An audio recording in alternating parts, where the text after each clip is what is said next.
প্রিয় শিক্ষার্থীরা, আসসালামু আলাইকুম। শর্টকাট লার্নিং ইউটিউব চ্যানেলে সকলকে স্বাগতম। আমাদের নিয়মিত আয়োজন এসএসসি বাংলা দ্বিতীয়র ব্যাকরণ অংশের আজকের পর্বে আমরা আলোচনা করব বাক্যান্তর নিয়ে। বাক্যান্তরের আজকে 2 নম্বর পর্বে আমাদের আলোচনার বিষয় অর্থভেদে বাক্যের পরিবর্তন। অর্থভেদে বাক্য সাধারণত 5 প্রকার হয়ে থাকে। অর্থভেদে বাক্য সাধারণত 5 প্রকার হয়ে থাকে। এই 5 প্রকার বাক্য সম্পর্কে আমরা একটু ধারণা যদি নিয়ে নেই, তাহলেই আমরা অর্থভেদে বাক্যের এই পরিবর্তনগুলো করতে পারবো। তবে মনে রাখবো, বাক্যান্তরের প্রত্যেকটা পর্বে আমাদের একটা জিনিস খেয়াল রাখতে হবে, আমরা বাক্য পরিবর্তন করব, কিন্তু মূল অর্থের পরিবর্তন হবে না। যদিও এখানে নাম হচ্ছে অর্থভেদে বাক্যের পরিবর্তন, কিন্তু এটাতেও বাক্যের অর্থের কোনো পরিবর্তন হবে না।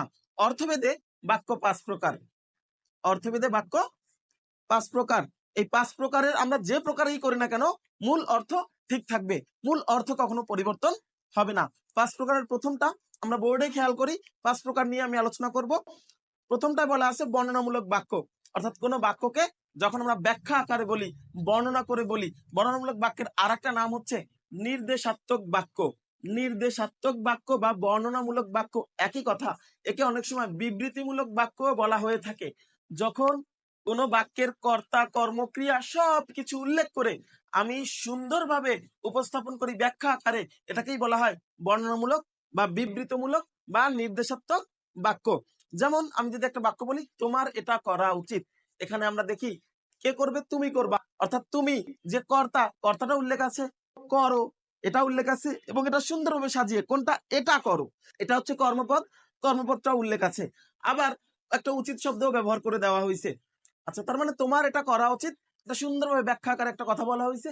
এই বাক্যটাকেই যখন আমরা প্রশ্নবোধকে রূপান্তর করব, প্রশ্নবোধক বাক্যে বলা হয়েছে যে কারো কাছে কোনো কিছু জিজ্ঞাসা করা। প্রশ্নবোধক বাক্য হচ্ছে কারো কাছে কোনো কিছু জিজ্ঞাসা করা। অর্থাৎ এই কথাটাই, তোমার এটা করা উচিত, এটাকে আমি বলতে পারি তোমার কি এটা করা উচিত না।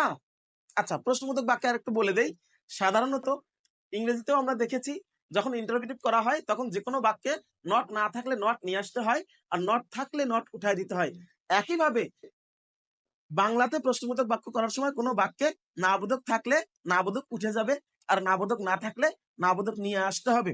এক্ষেত্রে প্রশ্নবোধক করার সময় আমি সহজে একটা কথা এখানে বলে দিছি, যে প্রশ্নবোধক করার সময় হা বোধক থাকলে না বোধক হবে, আর না বোধক থাকলে হা বোধক হবে। হ্যাঁ, সেটা ঠিক আছে। তবে স্টুডেন্টদের আরো সহজের জন্য আমি একটা কথা বলে দিই। এটা হচ্ছে, যখন আমরা প্রশ্নবোধক করব, প্রথম শব্দের পরে একটা কি নিয়ে আসব। প্রথম শব্দের পরে লিখবো কি, আর বাক্যের শেষে লিখবো না, যদি না না থাকে। আর যদি না থাকে তাহলে ওই লাস্টের নাটা লিখবো না, এই আর কিচ্ছু না। অর্থাৎ তোমার এটা করা উচিত, এখানে কোনো না নাই, তোমার এরপর একটা কি লিখি, তোমার কি এটা করা উচিত না দিয়ে প্রশ্নবোধক চিহ্ন। এরপরে অনুজ্ঞামূলক বাক্য। অনুজ্ঞামূলক আদেশ, উপদেশ, অনুরোধ, এগুলো কি অনুজ্ঞামূলক বলে। আমি আগের অনেক পর্বেই বলেছি, আমরা বাঙালি, আমরা আমাদের মতো করে কথা বলবো। অনুজ্ঞা সহজে বলে দেই। কাউকে সামনে উপস্থিত পেয়ে ডাইরেক্ট আমি যে কথাটা বলি, তাকে যেভাবে বলি ওইটাই অনুজ্ঞা। যেমন তোমার এটা করা উচিত, এত ভর্ণিত না করে যদি আমি বলি এটা করো, এটা করো, বা তুমি এটা করো, এটাই হচ্ছে অনুজ্ঞা। কাউকে সামনাসামনি দাঁড়ায়, কারো সামনাসামনি দাঁড়ায় যে কথাটা বলা হয়, যেভাবে বলা হয় দেশের সেবা করা উচিত, আমি যদি এখন তোমাকে বলি দেশের সেবা করো। মন দিয়ে পড়ালেখা করা উচিত, আমি যদি বলি মন দিয়ে পড়ালেখা করো। সামনাসামনি যেটা বলা, এটার নামই অনুজ্ঞা। হতে পারে এটা অনুরোধের সুরে, হতে পারে এটা আদেশের সুরে, হতে পারে এটা নিষেধের সুরে, বিভিন্ন রকমই হতে পারে। আচ্ছা, এরপর হচ্ছে প্রার্থনামূলক বাক্য। এটা খুব একটা আসে না, তারপরে কারোর জন্য দোয়া করা বা কারোর প্রতি ইচ্ছা আকাঙ্ক্ষা করা, প্রকাশ করা, এটাই হচ্ছে প্রার্থনামূলক বাক্য। আল্লাহ তোমার সহায় হন, আল্লাহ তোমাকে হিদায়াত দিক, আল্লাহ তোমাকে হেফাজত করুক, এই যে ধরনের কথাবার্তা, এগুলো হচ্ছে প্রার্থনামূলক বাক্য। বিস্ময়সূচক বাক্য, যেখানে আবেগ আসবে। আমরা আমাদের ব্যাকরণিক শব্দশ্রেণী পর্বে অব্যয়ে আবেগ শব্দ বলেছিলাম, অর্থাৎ আমাদের ভিতরে আবেগ প্রকাশ পাবে যেসব শব্দ দ্বারা, সেগুলো ছিল আবেগ শব্দ। অনেক সময় বিস্ময়সূচক বাক্যে এই আবেগ শব্দগুলো চলে আসে। আবেগ শব্দ না আসলেও পুরো বাক্যটার ভিতরে আবেগ প্রকাশ করতে হবে। যদি আবেগ সূচক শব্দ আসে, তখন এক্ষেত্রে আমরা এখানে ব্যবহার করতে পারি হাই বা ইস, খারাপ কিছুর ক্ষেত্রে, আর ভালো কিছুর ক্ষেত্রে আহ, বাহ, আহ, কি সুন্দর আজকে ক্লাসটা হলো, এই যে বাহ, কি সুন্দর বুঝলাম, এই যে বাহ, এগুলো আবেগ শব্দ।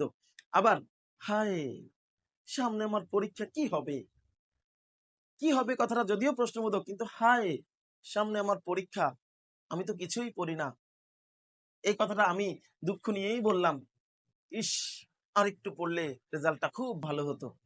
এটাও দুঃখ নিয়েই বললাম, যখন রেজাল্ট খারাপ হবে কথাটা ভাই এরকমভাবেই বলতে হবে।